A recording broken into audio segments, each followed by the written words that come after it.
ភាពខុសគ្នារវាងការអ៊ុតសក់សេរ៉ូមហើយនិងការអ៊ុតសក់ត្រង់ខ្ញុំជឿថាបងប្អូនទាំងអស់គ្នាប្រកាសជាធ្លាប់បានដឹងអំពីការអ៊ុតសេរ៉ូមមែនអត់ហើយគេតែងតែនិយាយថាចាការអ៊ុតសក់សេរ៉ូមហ្នឹងវាតែងតែល្អជាងការអ៊ុតសក់ត្រង់អញ្ចឹងថ្ងៃនេះខ្ញុំនឹងមកបកស្រាយថាដូចអីដែលគេនិយាយមែនអត់ការអ៊ុតសេរ៉ូមគឺជាការអ៊ុតសក់ដែលវាជួយឲ្យសក់របស់យើងត្រង់បែបធម្មជាតិប៉ុន្តែរយៈពេលនៃការជាប់នៃការអ៊ុតរបស់វាហ្នឹងគឺបានជាប់រយៈពេលខ្លីណាស់ទាំងអស់គ្នាហើយមួយទៀតវិញការអ៊ុតសេរ៉ូមវាអាចជួយបានសម្រាប់តែសក់ដែលគាត់អត់សូវសពងខ្លាំងឬក៏អត់សូវរួញខ្លាំងនិយាយទៅសក់របស់គាត់នឹងកម្រិតគឺថាត្រង់អំណោយផលពីធម្មជាតិដែរប៉ុន្តែគាត់តែថាពេលដែលគាត់អ៊ុតសេរ៉ូមទៅវាជួយឲ្យសក់របស់គាត់មើលទៅរលោងស្អាតជាងមុននេះអញ្ចឹងណាអ្នកទាំងអស់គ្នាហើយការអ៊ុតសេរ៉ូមវាទាមទារឲ្យយើងប្រើកម្ដៅនៃការគៀបសក់ហ្នឹងក្នុងកម្ដៅក្ដៅខ្លាំងមែនតើអ្នកទាំងអស់គ្នាអញ្ចឹងហើយវាអាចធ្វើឲ្យក្រមេសក់ខាងក្រៅរបស់យើងហ្នឹងឃើញរលោងតែខាងក្រៅទេប៉ុន្តែស្ទាប់សក់របស់យើងខាងក្នុងវាអាចនឹងមានសុខភាពអត់ល្អទេហើយមួយទៀតវិញការទទួលបានផលពីការអ៊ុតសេរ៉ូមនេះវាក៏អាស្រ័យទៅលើទឹកថ្នាំហើយនិងទឹកដៃជាងដែលគាត់បានធ្វើសេវាកម្មឲ្យយើងនឹងដែរអញ្ចឹងសម្រាប់បងដែលគាត់មានបំណងក្នុងការ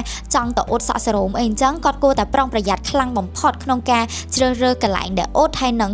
ទឹកដៃជាងដែលធ្វើការអ៊ុតសេរ៉ូមនឹងឲ្យយើងអ្នកទាំងអស់គ្នាហើយអ្វីដែលខ្ញុំចង់ណែនាំមកទាំងអស់គ្នាបើសិនជាបងអត់ចង់ខកចិត្តជាមួយនឹងការអ៊ុតសក់ត្រង់ហ្នឹងទេបងអាចជ្រើសរើសសេវាកម្មថ្មីដែលគេហៅថាអ៊ុតសក់ត្រង់ Nano នៅ Maple បានតើសេវាកម្មអ៊ុតសក់ត្រង់ Nano ហ្នឹងវាមានអីប្លែកបានជាខ្ញុំហ៊ានមកអះអាងនិងណែនាំជូនបងបែបនេះអ៊ុតសក់ត្រង់ Nano គឺជាការអ៊ុតសក់ត្រង់បែបបច្ចេកវិទ្យាថ្មីដែលយើងប្រើជាមួយនឹងផលិតផលដែលមានគុណភាពខ្ពស់និងស្តង់ដារបំផុតដែលអ៊ុតដោយជាងនៅ Maple ដែលគាត់មានទឹកដៃល្អហើយនឹងបទពិសោធន៍រាប់ឆ្នាំដែលអាចឲ្យបងទុកចិត្តបាននិងធ្វើដោយសុវត្ថិភាពដែលមានផលប៉ះពាល់ដល់សរសៃសក់ឬក៏ប៉ះពាល់ដល់ស្បែកក្បាលយើងនោះទេហើយសម្រាប់សេវាកម្មអ៊ុតសក់ត្រង់ Nano នេះគឺយើងប្រើរយៈពេលខ្លីមែនទែនក្នុងការអ៊ុតប៉ុន្តែបងនឹងទទួលបានផលជាប់បានយូរហើយបន្ទាប់ពីអ៊ុតហើយបងនឹងទទួលបានសក់មួយដែលទន់ភ្លឺរលាស់រលោងបងអាចមើលទៅតាមរូបដែលពួកយើងបានដាក់នឹងបាននេះសិតតែរូបភ្ញៀវនិងអតិថិជនដែលគាត់បានទទួលសេវាកម្មអ៊ុតសក់ត្រង់ Nano គឺថាពេលដែលអ៊ុតហើយឃើញតែខ្សែសក់ទន់ភ្លឺរលោងដូចសូនអញ្ចឹងអ្នកទាំងអស់គ្នាគឺអត់ងាយណាបានតែខ្សែសក់មួយដែលស្អាតអញ្ចឹងទេព្រោះដោយសារ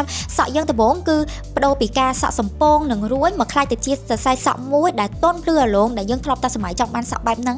ហើយអ្វីដែលសំខាន់មួយទៀតណាបងធ្លាប់តែពីមុនពេលដែលអ៊ុតសក់ត្រង់ហើយយើងអាចគៀបក្តោបឬក៏គៀបយកម៉ូតយកអីបានទេត្រូវទេប៉ុន្តែអត់បារម្ភទេនៅ Maple ពេលដែលអ៊ុតសក់ត្រង់ Nano នេះហើយបងអាចគៀបយកធ្វើជា style ម៉ូតសក់ឬក៏អាចគៀបធ្វើជាក្តោបអីបានមកឆ្លាញ់អ្នកទាំងអស់គ្នាអ្វីដែលកាន់តែពិសេសនោះទៀតពេលដែលអ៊ុតហើយគឺបងអត់មានត្រូវការតមទឹកឬក៏វាធ្វើឲ្យមានក្លិនស្អុយអីទេអញ្ចឹងសម្រាប់បងដែលគាត់ចង់អ៊ុតសក់ដែលទទួលបានផលល្អ